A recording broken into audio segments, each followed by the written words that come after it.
Oh boy, it's one hell of a week for game studios. So the last week, or even in the last few days, we're seeing a lot more studios outside of just Bioware slimming down the numbers of their staffing. And while we thought that there may have been just a performance issue pertaining to Dragon Age Veilguard with Bioware taking its studio down from 200 to under 100, we discussed this in the last video. You can see the description, it has the link for that video if you haven't watched it, right down below. But it seems that wasn't the only studio we're seeing potential downsizing from. Probably Monsters have now announced that they're actually looking for further reduction in their studios, despite the fact that we're trying to claim to provide a loving and caring and potential future home for the existing staff that remained after they already lay off 50 odd people after Concord was released.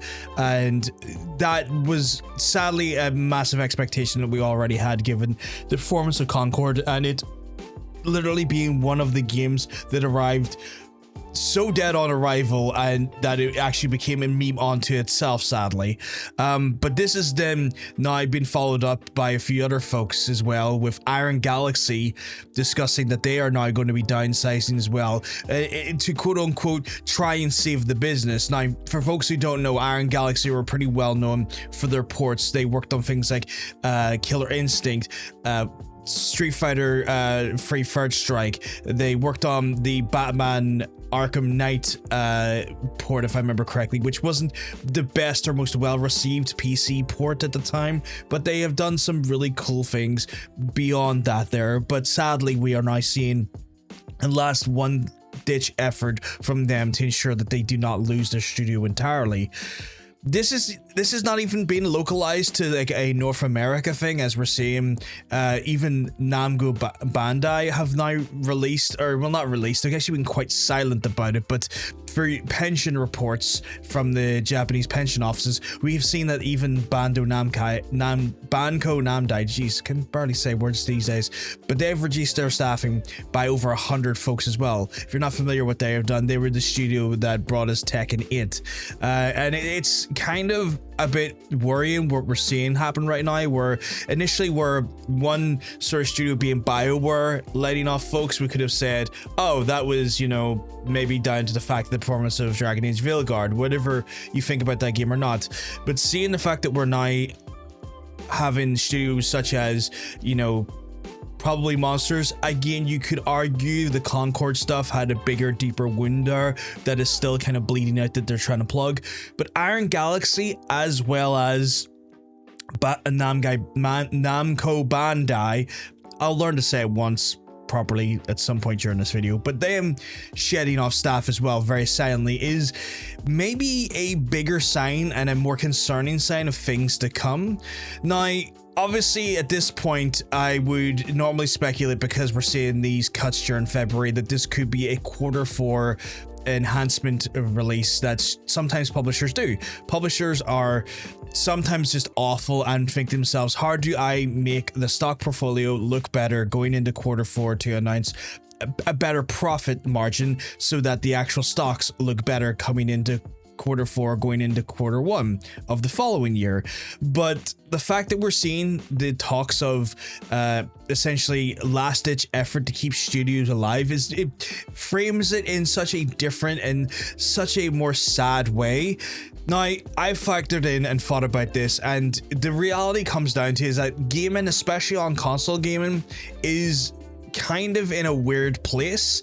Now, for example, we have the Xbox Game Pass, which you could say is an affordable luxury that allows you to spend 10 or 12 bucks, or maybe depending on what you're buying into for the ultimate, maybe 16 bucks. I can't remember the exact price, but essentially a subscription service that allows you to play those games and you have access to those games readily, and they kind of create an income flow which is quite regular, plus they have the backing of Microsoft, which is always going to be a big positive for them.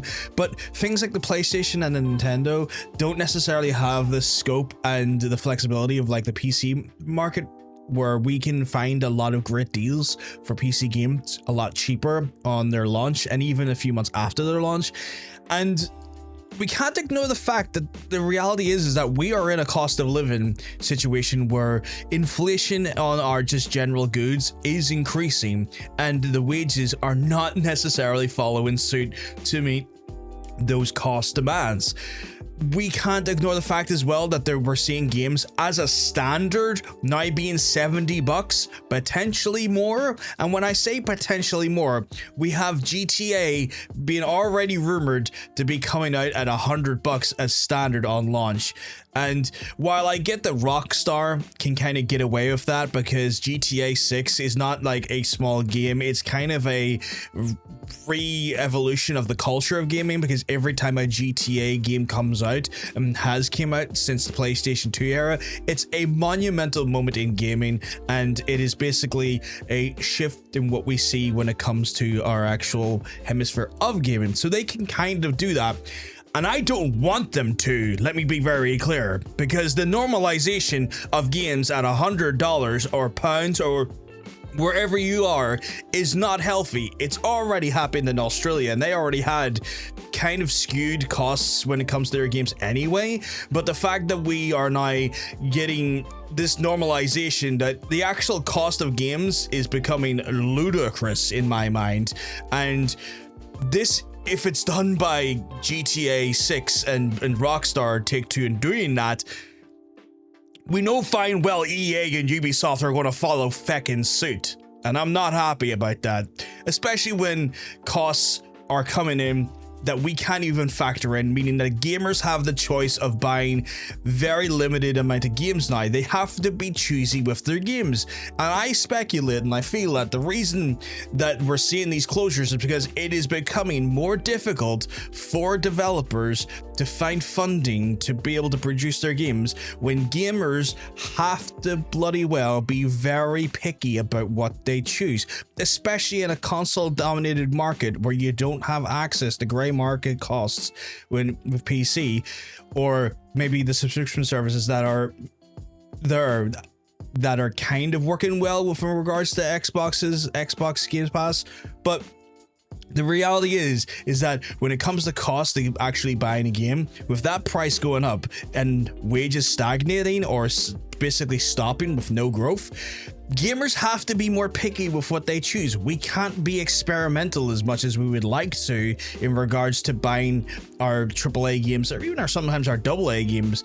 And this then kind of creates this weird scenario where we have the rise of free-to-play models such as Marvel Rivals. And don't get me wrong, I enjoy Marvel Rivals, but I feel like this is what we're going to be heading toward, is that we're going to see more live services because of this. Because the reality is, unless you can make a live service work, trying to get people to buy maybe even 2 games a month free and and if it gets up to the point where they're going to be spending near the cost of a console just for 2 or 3 of the games, we're going to see a lot more studios who don't have major financial backing drop out.